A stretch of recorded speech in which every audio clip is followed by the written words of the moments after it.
ابھی جیسے ہمارے یہ سیف اللہ بھائی نے پوچھا کہ نارنگ منڈی سے کہ فوت شدہ والدین سے کچھ مسائل تھے، وہ فوت ہو گئے اور اب وہ ان سے معافی بھی نہیں مانگ سکتا، تو ایسے شخص کو کیا کرنا چاہیے جو اپنے والدین کو کسی وجہ سے ناراض کر بیٹھے اور ان سے زندگی میں معافی نہیں مانگ سکا، تو اب کیا کرے؟ دیکھیں چند کام ہیں وہ کر سکتے ہیں جی، اس میں ایک تو نبی کریم صلی اللہ علیہ وسلم سے کسی شخص نے پوچھا کہ میرے والدین فوت ہو گئے ہیں تو کیا میں اپنے فوت شدہ والد کے ساتھ بھی احسان کر سکتا ہوں؟ سبحان اللہ، یعنی قرآن نے تو کہا وبالوالدین احسانا، ٹھیک، تو کیا میں اپنے فوت شدہ والد کے ساتھ بھی احسان کر سکتا ہوں؟ بالکل تو صحیح، نبی اکرم صلی اللہ علیہ وسلم نے اس کو چند باتیں بتائیں. آپ نے فرمایا سب سے پہلی بات تو یہ کہ اگر انہوں نے دنیا میں کوئی کمٹمنٹ کی تھی کسی کے ساتھ، اچھا بلکہ اس سے پہلے نبی پاک صلی اللہ علیہ وسلم نے دو قسم کی دعائیں فرمائیں. جی، ایک تو فرمایا ان کے لیے دعا کیا کرو، ٹھیک ہے، ٹھیک ہے.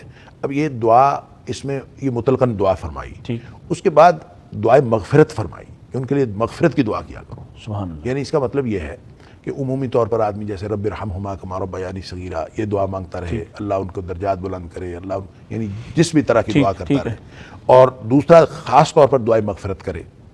تیسری بات آپ نے فرمایا کہ اگر انہوں نے کوئی کمٹمنٹ کی تھی دنیا میں تو وہ کمٹمنٹ پوری کرے. ٹھیک ہے، اگر کوئی اس نے کسی بھی طرح کا کوئی وعدہ کیا تھا کسی کے ساتھ تو اس کو پورا کرے، یہ بھی والدین کے ساتھ احسان ہوگا. ٹھیک ہے، دعا کرنا، دعائے مغفرت کرنا، کمٹمنٹ کوئی انہوں نے وعدہ کیا تھا وہ پورا کرنا. ٹھیک. اور اگلی بات آپ نے فرمایا کہ اگر جو والدین کے رشتہ دار ہیں ان کے ساتھ اچھا سلوک کرنا. تو والدین کے رشتہ داروں کے ساتھ اچھا سلوک کیا جائے گا تو یہ بھی ان کے یہ ساتھ بھی والدین کے ساتھ احسان ہوگا. اور آخری بات آپ نے فرمائی کہ جو والدین کے دوست ہیں اللہ اکبر، ان کے ساتھ بھی اچھا سلوک کرنا. واہ، والدین کے دوستوں کے ساتھ بھی اچھا سلوک کرنا، یہ بھی والدین کے ساتھ احسان ہوگا.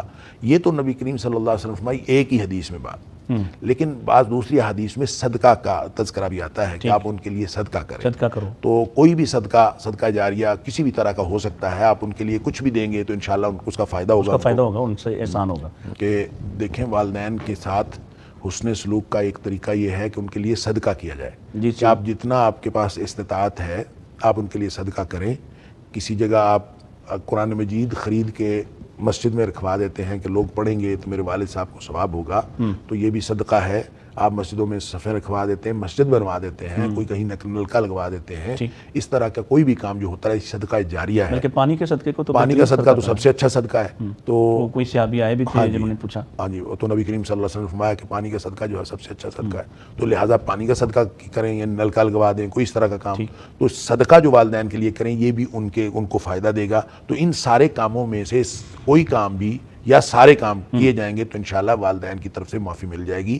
اور کوئی ضروری نہیں ہے کہ وہ یوں آپ معافی مانگیں گے. تو دیکھیں حدیث میں آتا ہے والدین خاص طور پہ جو فوت شدہ والدین ہوتے ہیں ان کے حالات بہتر ہو جاتے ہیں. صحیح. تو وہ اچانک جو ہے وہ حالات بہتر ہوتے ہیں تو وہ فرشتوں سے پوچھتے ہیں کہ میرے حالات بہتر کیوں ہیں. اگر وہ اچھے حالات میں ہیں، جنت وغیرہ میں ہیں انشاءاللہ، تو ان کے درجات بلند ہوتے ہیں. اور اگر اللہ نخواستہ وہ کسی برے حالات میں ہیں تو ان کے عذاب میں تخفیف ہو جاتی ہے، ختم ہو جاتا ہے. تو دونوں صورتوں میں وہ پوچھتے ہیں فرشتوں سے کہ یہ کس وجہ سے تبدیلی کس وجہ سے.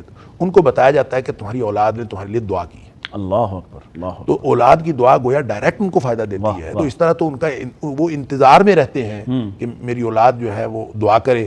تو دعا کرنے کی وجہ سے ان کو چونکہ فائدہ ہوتا ہے لہذا وہ دعا کرتے رہیں. آپ دعا جتنی زیادہ کریں گے ان کے لیے انشاءاللہ ان کو فائدہ ہوگا، ان کو فائدہ ہوگا. اور انشاءاللہ وہ دنیا میں معافی سے کہیں زیادہ فائدہ آپ کو ہو جائے گا کہ آپ والدین کے ساتھ اس طرح ذاتی دلی اور قلبی اطمینان کے لیے، یعنی اپنی کسی کو ایسی بات یا زیادتی کر بیٹھے ہیں تو ان کے جانے کے بعد یہ سارے جو کام آپ نے بیان کیے تو اس کے ساتھ ساتھ وہ اللہ سے معافی بھی مانگیں تاکہ ان کا دل مطمئن. ہاں، اللہ سے معافی تو یقیناً یہ مانگ چکے ہوں گے اور مانگتے رہتے ہوں گے. تو اللہ سے معافی مانگ لیں اور اللہ تعالیٰ سے یہ بھی دعا کریں کہ یا اللہ جو ہمارے والدین کا دل دکھا تھا اس کو بھی تو ہی درست فرما دے. اور میں نے اگر اپنے والد کا یا والدہ کا کوئی حق مارا تھا تو یا اللہ تو اپنی جناب سے اس کو پورا کر دے. تو یہ بھی ساتھ دعا کرتے رہیں اور پھر ان کے لیے دعا کرتے رہیں تو انشاءاللہ معاملات جو ہے بہتر ہو جائیں.